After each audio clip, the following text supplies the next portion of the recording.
नमस्कार बच्चों, स्वागत है वीएल सूर्यवंशम की क्लास में। आज कक्षा 7वीं विज्ञान विषय का हम पाठ लेकर आए हैं, जिसका नाम पाठ 2 है ना, प्राणियों में पोषण। पहला पाठ हम पढ़ चुके हैं, जिसमें हमने पढ़ा था पादपों में पोषण, मतलब पेड़ पौधों में पोषण किस प्रकार से होता है उसके बारे में, है ना। आज जानेंगे जो जीव होते हैं, प्राणी होते हैं, उनमें पोषण किस तरीके से होता है। तो चलिए शुरू करते हैं। अध्याय 1 में पढ़ा है कि पादप अपना भोजन प्रकाश संश्लेषण द्वारा स्वयं बना सकते हैं, परंतु प्राणी ऐसा नहीं कर सकते। प्राणी अपना भोजन प्रत्यक्ष अथवा परोक्ष रूप से पौधों से प्राप्त करते हैं। कुछ प्राणी सीधे ही पौधों का भक्षण करते हैं, जबकि कई अन्य उन जंतुओं को अपना आहार बनाते हैं जो पौधे खाते हैं।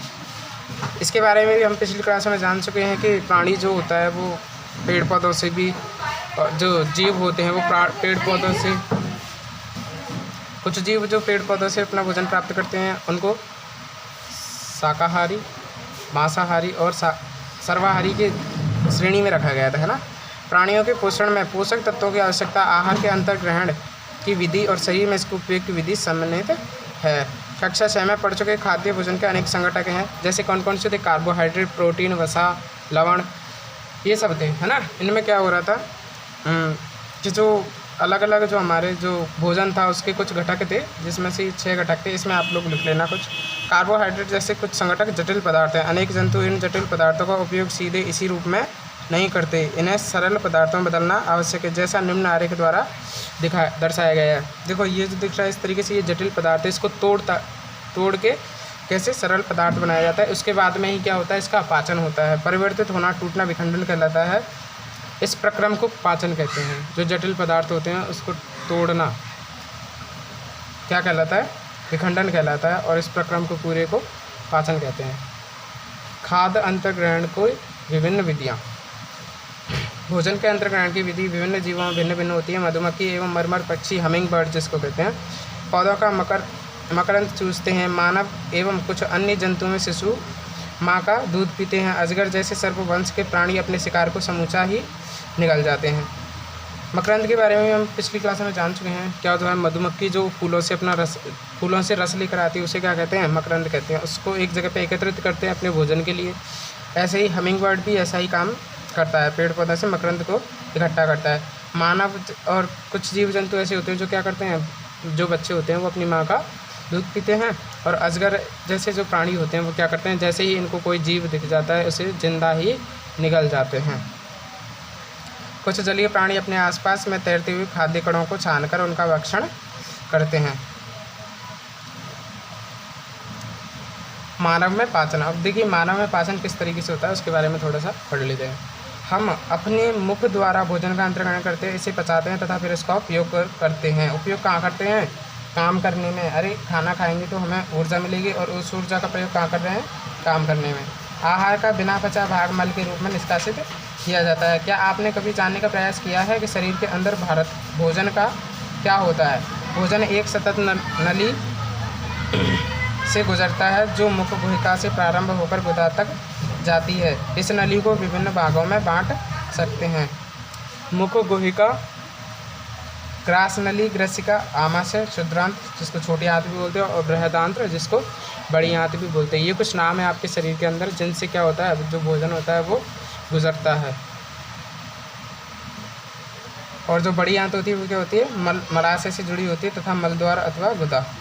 क्या है? बहुत लंबा मार्ग नहीं है।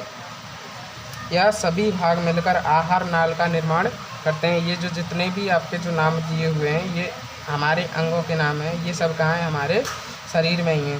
भोजन जो होता है ये इस तरीके से यहाँ से इन सभी भागों से गुजरते हुए कहाँ चला जाता है?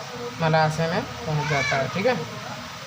जैसे जैसे भोजन विभिन्न भागों से गुजरता है उसके विभिन्न घटकों का पाचन भी क्रमिक रूप से होता जाता है।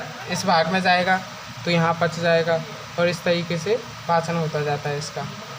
आमाशय की आंतरिक भित्ति, क्षुद्रांत एवं आहार नाली से संबद्ध विभिन्न ग्रंथियाँ जैसे कि लाला ग्रंथि, यकृत, अग्नाशय पाचक रस स्रावित करती हैं। पाचक रस जटिल पदार्थों को उनके सरल रूप में बदल देते हैं, और आहार नाल एवं संबंध ग्रंथियाँ मिलकर पाचन तंत्र का निर्माण करते हैं। ये जो आहार नाल कौन सी थी? ये जितने भी अंग थे ये नाम दिए गए, ये सब मिलकर क्या बनाते? आहार नाल बनाते हैं।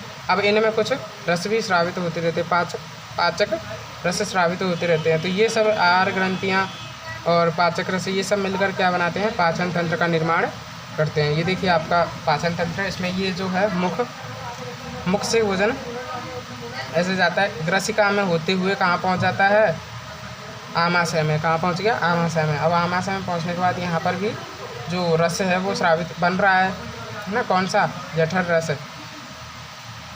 उससे इनका जो भोजन होता है उसका पचाव होता रहता है, और इस तरीके से जाते हुए अग्नाशय में जाते हुए कहाँ पहुँच जाता है, छोटी आंत में, और छोटी आंत में से फिर बड़ी आंत में, और फिर इस ऐसे जो अपशिष्ट होता है वो मलद्वार।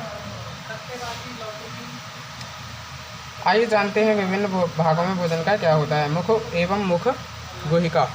भोजन का अंतर्ग्रहण मुख द्वारा होता है। आहार को शरीर के अंदर लेने की क्रिया अंतर्ग्रहण कहलाती है।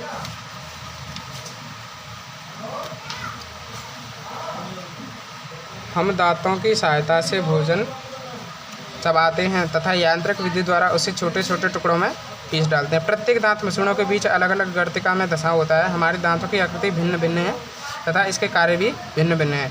जो देखिए दांत जो है अपने सभी दांत एक जैसे तो नहीं है, अलग अलग तरीके के हैं, और इन अलग अलग तरीके के दांतों का भी नाम भी अलग अलग है। ये जो शुरुआत के जो 4 दांत होते हैं इनको कृतंक, अगले जो 2 होते हैं उनको प्रदनक, फिर अगले जो 4 होते हैं उनको अग्रचवर्णक, और अगले फिर ये जो 3 और 3 होते हैं इनको कहते हैं चवर्णक।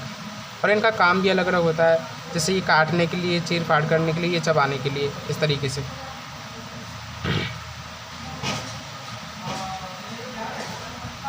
ठीक है, आज की क्लास में इतना ही। इसके आगे हम अगली क्लास में पढ़ेंगे।